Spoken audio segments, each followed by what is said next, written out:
Hello everyone, আমি সুপ্রিয়া। আমার নতুন একটা ব্লগে সবাইকে ওয়েলকাম। মনপ্রিয়া ব্লগে সবাইকে ওয়েলকাম জানাই।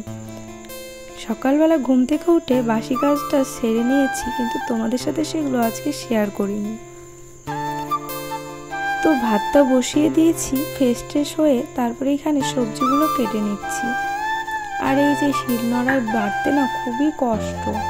আজকে ভাবলাম বসে বসে একটু বাটি, প্রত্যেকদিন তো দাঁড়িয়েই বাটি। শিলনোড়াটা যদি ধার থাকতো বাটতে খুবই ভালো লাগতো, ধার নেই তো খুব কষ্ট হয় আর ছোট হয়ে গেছে। এখানে আমি আলুটা ভেজে নিচ্ছি, মশলা কষিয়ে তারপরে মাংসটা আজকে রান্না করব। আর আজকের মাংসটা খেতে হেভি দারুণ হয়েছিল। তারপরে একটু বয়ম টয়ম সবকিছু ভালো করে গুছগাছ করে রাখবো, একটু মুছে টুছে। নিজের সংসারের কাজ নিজেকে জেনে বুঝেই করতে হবে। সকালবেলা রান্নাটাই আমার কাছে কিন্তু সব থেকে বড় কাজ থাকে। আর এখনকার দিনে সকালবেলা রান্না করলে দুপুরবেলার দিক না বেরোতেই গন্ধ হয়ে যায় তরকারি, সেই জন্য আবার দুপুরবেলার দিক আমার জাল দিতে হয় তরকারি। আর ভাতগুলোও ঘামা ঘামা হয়ে যায়, সেই জন্য একটা ফ্রিজার এখন অনেক প্রয়োজন। কিন্তু এই মুহূর্তে এই বছর আর আমার পক্ষে ফ্রিজ নেওয়া সম্ভব না, আমাদের পক্ষে আর কি। সেই জন্য আমরা ভেবেছি আর বছর আর কি এর পরের বছর আর কি নেব ফ্রিজ। ইচ্ছা আছে, দেখি কি হয় ভগবানের ইচ্ছায়।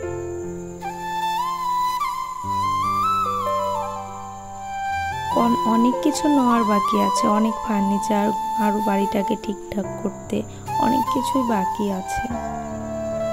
এখানে মাংসটা তোমাদের দেখাচ্ছিলাম যে অল্প একটু এনেছি আজকের মাংস। আর সকালবেলা কাজ করতে করতে এই যে জলটা একটু খেয়ে নিলাম। গরমের দিনে জলটা আমার বেশি পরিমাণে খাওয়া হয়, শীতের দিনে সেরকম খেতে আর কি পারি না। আমার একটা অভ্যাস কি বলতো, এই যে রান্না করছি এর ফাঁকে ফাঁকে কিন্তু টুকিটাকি অন্য কাজগুলোও করছি। এটা আমার আগাগোড়ারই স্বভাব। তো এইখানে আমি কিন্তু রান্না করছি, একটু একটু জল দিয়ে দিয়ে কষাতে হয় না, সেই রকম করে কষাচ্ছি। আর এই যে এগুলো সব নামিয়ে নিচ্ছি, সব কিছু মুছে মুছে রাখবো আর কি। এক সপ্তাহ 2-3 দিন পর যদি এইভাবে যদি গুছগাছ করে রাখা যায়, ধুলোগুলো কিন্তু থাকে না, দেখতেও ভালো লাগে। কেউ একজন আসলেও বলবে না বাড়িটা কি সুন্দর পরিষ্কার। আর তোমাদের আগেই বলেছি আমার নিচে কার্পেট না বিছানো পর্যন্ত শান্তি নেই, কারণ আমার ধুলোর থেকে বেশি পরিমাণ সিমেন্টের ধুলো। তো উপর থেকে একটু ঝাড়টা দিয়ে নিলাম, যাতে করে মাকড়সার জালটা যাতে চলে যায়। বয়মগুলো সেরকম সাবান দিয়ে পরিষ্কার করব না, একটু শুধু মুছে রাখবো। আর এখন দাওটা আমি এইভাবেই কয়দিন নাগাদ ধুচ্ছি। এর নিচে রাখলেই, সবজিটা র্যাকের নিচে রাখলে দাওটা দেখা যায় না, আর ভালোও লাগে দেখতে। ওই যে বললাম আজকে কোনো সাবান টাবান দিয়ে ধুবো না, জল দিয়ে ধুবো না, শুধু মুছে মুছে রাখবো। সেই জন্য সবজির একটাও মুছে রেখেছি। আর এই সাইডে এই যে দেখো তরকারি কিন্তু হচ্ছে, তার মধ্যে কিন্তু আমি কাজগুলো করেই যাচ্ছি। এক সাইডে যখন আবার কষা কষা হচ্ছে আবার একটু নেড়ে দিচ্ছি। তারপরে এই যে এখানে একটু হলুদ কম কম লাগছিল, সেই জন্য আর একটু দিয়ে দিলাম।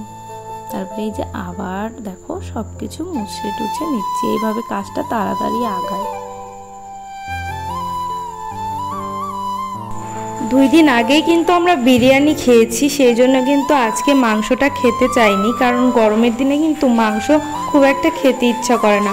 আজকে মাংস আনার কারণ এটাই, মানে কালকের দিন পরে আমাদের এখানে দেল ঠাকুর, মানে চৈত্রী, অনেকে নীল ঠাকুর বলে, চৈত্রী পুজো বলে, চড়ক পুজো বলে, তো চান করাবে ঠাকুর। সেই জন্য সেই দিন থেকে ধরে 10-11 দিন কিন্তু আমরা নিরামিষ খাবো। একদম সন্ন্যাসীরা যেদিন মৎস্যমুখী করবে সেই দিন আমরাও করব। সেই জন্যই আজকে মাংস খাচ্ছি, কালকে মাছ খাবো।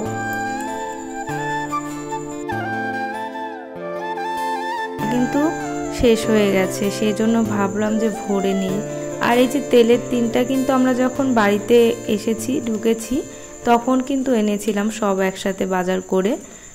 আর এইভাবে কিন্তু সব বাজার করলে পরে কিন্তু শেষ হয়ে যায় না, স্টকে থেকে যায়।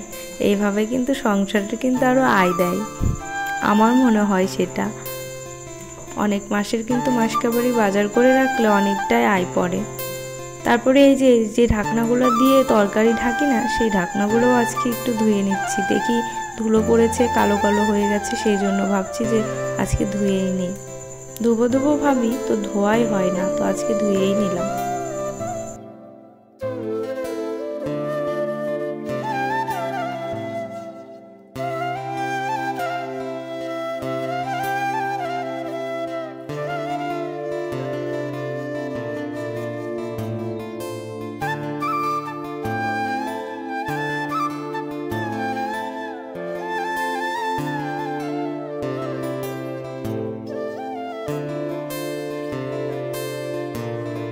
সবকিছু ধোয়াধুয়ি করে সবকিছু গুছিয়ে জল আনতে গেলাম। জল টল এনে এই যে বোতলগুলো সুন্দরভাবে সাজিয়ে রাখলাম, আর কয়েকটা বোতল আবার জলের মধ্যে ডুবিয়ে রাখলাম, তাছাড়া গরম হয়ে যাবে। সকালবেলা জল এনেছি তো সেই জন্য। আর এখানে দেখো পুচকিটাকে নিয়ে একটু আদর করছিলাম, কত বড় হয়ে গেছে দেখতে দেখতে পুচকিটা। আর এখানে দেখো মাংসের কালারটা কিন্তু খুব সুন্দর এসেছে, আর খেতেও হেভি হয়েছে, তোমাদের বলেইছি।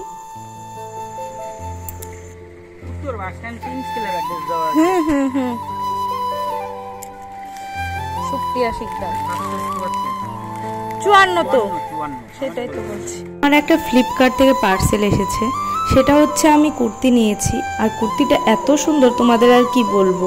প্যান্ট আছে, সাথে আছে ওড়না, তো দেখাচ্ছি তোমাদের, দেখো। আর কালারটাও সেম এসেছে, আর সফট। ওড়নাটা তো খুবই সুন্দর, কি বলবো তোমাকে, জাস্ট ওয়াও।